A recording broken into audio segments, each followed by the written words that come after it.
রাতের এখন 2 থেকে 3টা বাজে। এর মধ্যে কাস্টমার অর্ডার করছিল, অর্ডারটা নিয়ে আসতে আসতে কাস্টমার ফোন রেখে ঘুমিয়ে যায়। এই খাবারের পুরো টাকাটা কাস্টমারকে দিতে হবে। কার রিজিক যে কোথায় আছে উপরওয়ালাই ভালো জানে। এখন রাত বাজে 2টা 30 থেকে 35।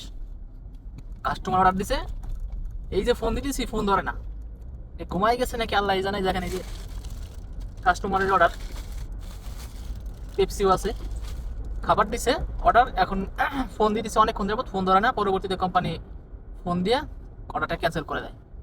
তো চলেন দেখি কি কি ছিল এটার ভিতরে। এটা হচ্ছে খাবার।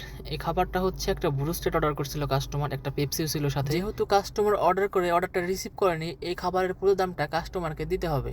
অর্ডারটা পিক আপ দেওয়ার পর যদি অতিরিক্ত সময় আমি লাগিয়ে দিই তাহলে এই খাবারের দামটা আমাকে দিতে হবে, এবং রেস্টুরেন্টওয়ালারা যদি অর্ডারটা রেডি করতে অতিরিক্ত টাইম নেয় তো রেস্টুরেন্টওয়ালাদের এই খাবারের টাকাটা দিতে হয়। আমাদের যে ফুড ডেলিভারি জাহেজ অ্যাপস আছে, এটা যে নিয়ম আছে এটা সবার জন্যই সমান। সবাই ভালো থাকবেন, সুস্থ থাকবেন, আল্লাহ হাফেজ।